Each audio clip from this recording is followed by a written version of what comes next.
Hello friends, आज मैं आपके साथ इकोनॉमिक्स का एक और टॉपिक लेके आया हूँ। टॉपिक का नाम है 8th 5 ईयर प्लान, जो कि 1992 से लेकर 97 तक चला था और चैप्टर का नाम है प्लानिंग। शुरू करने से पहले बता दूं कि इस चैप्टर के सारे लिंक्स आपको डिस्क्रिप्शन में मिल जाएंगे। चलिए शुरू करते हैं। The 8th plan could finally start on 1 April 1992. It covered the period of 1992 to 97. Finally 1990 से 92 तक कोई प्लान नहीं बन पाया, क्योंकि गवर्नमेंट भी कोई स्टेबल नहीं थी। 3 गवर्नमेंट्स चेंज हो चुकी थी और हमारी हालत काफ़ी खस्ता थी। तो 92 से प्लान को शुरू किया गया। The main objectives of 8th plan were generation of adequate employment, उसके बाद सेपरेट ऑफ एजुकेशन, सेपरेट नहीं आना चाहिए था यहाँ पे, प्रोविजन ऑफ एजुकेशन आना चाहिए था। रुको मैं लिख देता हूँ।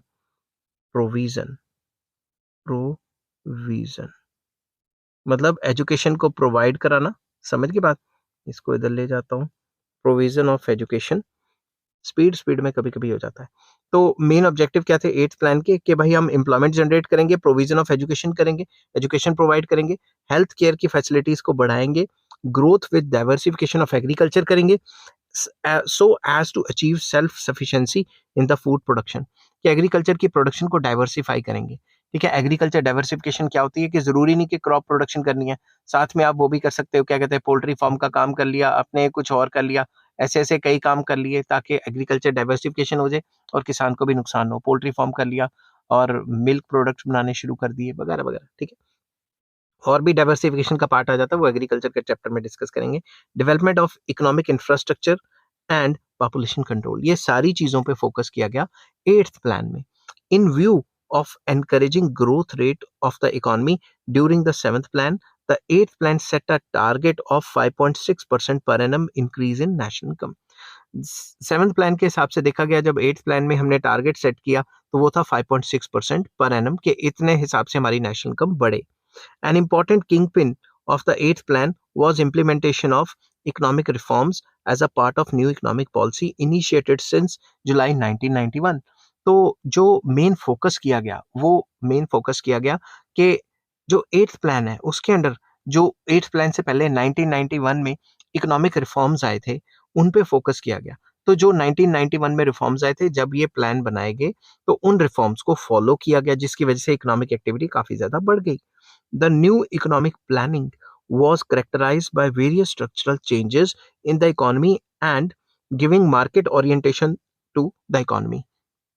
ना ये वाला प्लान था, इस प्लान के अंदर, इससे प्लान से पहले थोड़ा 1992 से पहले 91 में जो न्यू इकोनॉमिक पॉलिसी लॉन्च हुई थी, जो मनमोहन सिंह ने लॉन्च की थी, उसके अंदर क्या हुआ, मार्केट ओरिएंटेशन की गई। मतलब इकोनॉमी को मार्केट ओरिएंटेड बनाया गया, जो रिस्ट्रिक्शंस वगैरह लगाई हुई थी वो पहले से कम की गई। ठीक है, अब इसके अंदर liberalisation, privatisation and globalisation were the main components of the new economic policy. तो न्यू इकोनॉमिक पॉलिसी को काफी ज्यादा फोकस किया गया, और न्यू इकोनॉमिक पॉलिसी के जो मेन जो पैरामीटर्स थे, जैसे कि लिबरलाइजेशन, प्राइवेटाइजेशन एंड ग्लोबलाइजेशन, उन कंपोनेंट्स को काफी ज्यादा तवज्जो दी गई। अब ये क्या क्या होता है, ये आने वाले चैप्टर्स में मैं फुल डिस्कस करूंगा। ठीक है, यहाँ तो सिर्फ ये प्लान की बात हो रही है।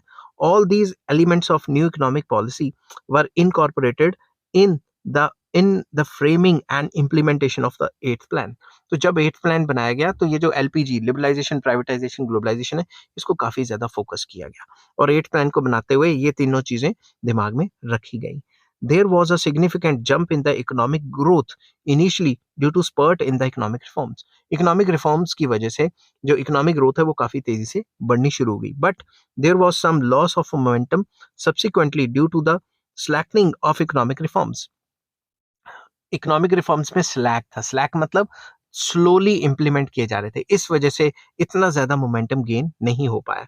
Not with standing, the 8th plan achieved an average growth rate of 6.5% of national income, 1% higher than the target rate of 5.6%।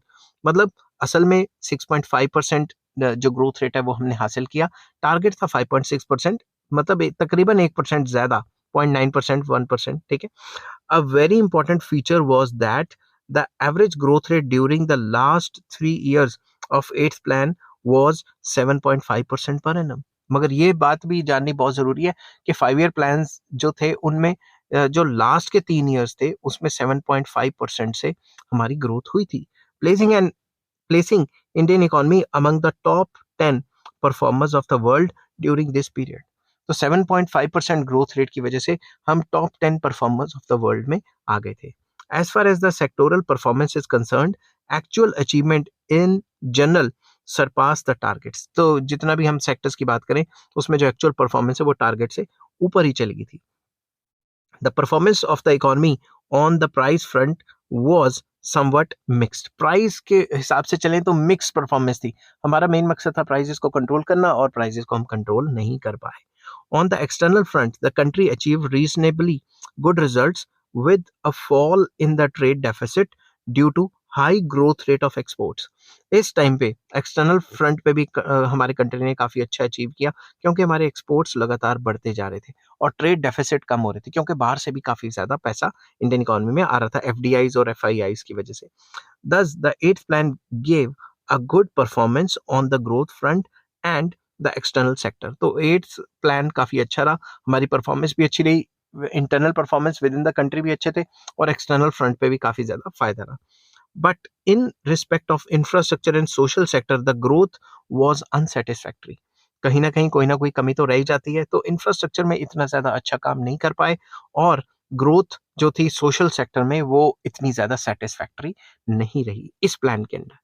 I hope ये वीडियो आपको पसंद आई होगी। अगर पसंद आती है तो please like share and subscribe. Next plan मैं लेके आऊँगा 9th प्लान और इसमें क्या क्या हुआ वो डिस्कस करेंगे। इस चैप्टर के सारे लिंक्स आपको डिस्क्रिप्शन में मिल जाएंगे। Take care, bye bye.